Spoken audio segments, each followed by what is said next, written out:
Hello दोस्तों, कैसे हो आप सभी। स्वागत है आपका अपने यूट्यूब चैनल पर। तो जैसे कि आपको पता होगा कि नवीन सर अभी नया एक सीरीज़ करवा रहे हैं, उसमें जो पॉलिटी करवा रहे हैं उसका हम रिवीजन कर रहे हैं। तो आज जो उन्होंने लेक्चर करवाया उसका हम रिवीजन करेंगे। और जो आप ये हैंड रिटन नोट्स देख पा रहे हो ये उन्हीं की क्लास के हैं। और ये हैंड रिटन नोट्स आपको हमारे टेलीग्राम चैनल पर मिल जाएगी, वहाँ से आप ये डाउनलोड कर सकते हैं। तो चलिए शुरू करते हैं अपनी वीडियो को। तो आज उन्होंने करवाया था संस्कृति एवं शिक्षा संबंधी अधिकार। ये आर्टिकल आते हैं 29 और 30। आर्टिकल 29 में बताया अल्पसंख्यकों के हित का संरक्षण। राष्ट्रीय अल्पसंख्यक आयोग अधिनियम 1992 में आया था। 1993 में 5 धर्मों को अल्पसंख्यक माना गया था: मुस्लिम, सिख, ईसाई, बौद्ध और पारसी। उसके बाद जैन जोड़े गए 2014 में। अल्पसंख्यकों को भारत में यहाँ पर दो भागों में तय किया गया है, जिसमें से एक धर्म के आधार पर और दूसरा भाषा के आधार पर। TMA पाई फाउंडेशन वर्सेस कर्नाटक, इसमें बताया गया कि अल्पसंख्यक राज्यवार हो सकते हैं।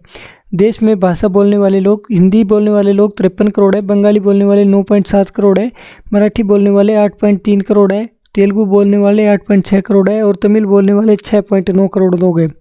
लैंग्वेज डाटाबेस रिपोर्ट 2023, इसमें बताया गया कि पूरी दुनिया में अंग्रेजी बोलने वाले 145 करोड़ लोग हैं और मंदारिन जो कि चीन की भाषा है वो बोलने वाले 115 करोड़ लोग हैं और हिंदी बोलने वाले 61 करोड़ लोग हैं। आर्टिकल 15, 16, 19, 29, 30 ये सिर्फ भारतीयों को प्राप्त होते हैं। आर्टिकल 29 भाग 1, इसमें बताया गया कि भारत में निवास करने वाले नागरिकों के किसी वर्ग को जिसकी अपनी विशिष्ट भाषा, लिपि या संस्कृति है उसके संरक्षण का अधिकार है। आर्टिकल 29 भाग 2, राज्य द्वारा पोषित शैक्षणिक संस्थाओं में केवल भाषा, मूलवंश, जाति आदि के आधार पर वंचित नहीं किया जा सकता। आर्टिकल 30 भाग 1, इसमें बताया गया है कि सभी अल्पसंख्यक यानी कि धार्मिक और भाषा दोनों आधार पर को अपनी रुचि में शैक्षिक संस्थाओं की स्थापना और प्रशासन का अधिकार होगा। आर्टिकल 30 भाग 2, राज्य सहायता देने में अल्पसंख्यक शिक्षण संस्थाओं के साथ भेदभाव नहीं करेगा।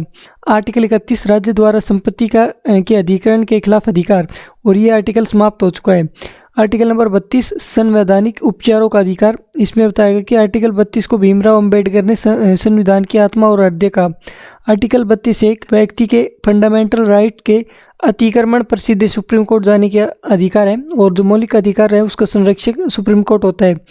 आर्टिकल 32 भाग 2, सुप्रीम कोर्ट को फंडामेंटल राइट के लिए रिट जारी करने की शक्ति है। जो सुप्रीम कोर्ट रिट जारी करता है वो आर्टिकल 32 के तहत करता है और सुप्रीम कोर्ट ये याचिका रिफ्यूज नहीं कर सकता, केवल फंडामेंटल राइट में ही रिट जारी कर सकता है सुप्रीम कोर्ट। और जो हाई कोर्ट होता है वो आर्टिकल 226 के तहत जारी करता है और हाई कोर्ट इसे रिफ्यूज कर सकता है। और हाई कोर्ट फंडामेंटल राइट्स के साथ साथ अन्य मामलों में भी रिट जारी कर सकता है। आर्टिकल 32 भाग 3, संसद अन्य न्यायालयों को भी रिट जारी करने की शक्ति दे सकता है। आर्टिकल 32 भाग 4, यदि संविधान में प्रावधान नहीं है तो फंडामेंटल राइट निलंबित नहीं किए जा सकते। सुप्रीम कोर्ट 5 तरह की रिट जारी करता है, जिसमें पहले है बंदी प्रत्यक्षीकरण, हैबियस कॉर्पस। इसमें तहरीर पेश करना होता है, 24 घंटे में मजिस्ट्रेट के सामने लाना होता है आरोपी को, और व्यक्ति और राज्य दोनों पर लागू होता है। परमादेश, इसमें शाब्दिक अर्थ हम आदेश देते हैं।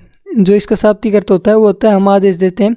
जब कोई लोक अधिकारी अपने कर्तव्य का निर्वहन न करे तभी किया जाता है। जैसे कोई FIR लिखवाना चाहे और उसकी FIR नहीं लिखी जाए तो वो उस समय परमादेश की रिट जारी की जा सकती है। उसके बाद तीसरी आती है प्रतिषेध यानी कि प्रोहिबिशन। निचली अदालतों की कार्रवाई रोकने के लिए प्रोहिबिशन रिट जारी की जाती है ताकि न्यायिक क्षेत्र से बाहर काम न करें।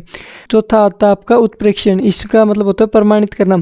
जब निर्णय हो चुका हो तो निर्णय को निरस्त कर दिया जाएगा इसमें और इसका अन्य नाम होता है पोस्टमार्टम।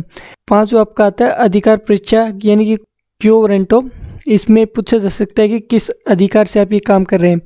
आर्टिकल नंबर 33, सशस्त्र बल और मौलिक अधिकार, इसमें फंडामेंटल राइट्स सीमित किए जा सकते हैं और ये आर्म्ड फोर्स के जो लोग होते हैं उन पर लागू होता है। इसमें सशस्त्र बल में जो लोग आते हैं, जैसे कि सभी सेनाओं पर, अर्धसैनिक बल पर, पुलिस पर, खुफिया संस्थाओं पर। सेना अधिनियम 1950 में आया था, पुलिस बल अधिनियम 1966 में आया था। आर्टिकल 34, यदि मार्शल लॉ लागू है तो फंडामेंटल राइट्स सीमित किए जा सकते हैं।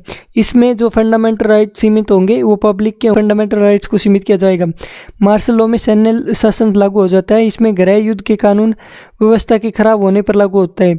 आर्टिकल नंबर 35, फंडामेंटल राइट के संबंध में संसद की विधि बनाने की शक्ति दी जाती है। आर्टिकल 16 भाग 3, आर्टिकल 17, आर्टिकल 23, आर्टिकल 32 भाग 3, आर्टिकल 33 और आर्टिकल 34 के लिए।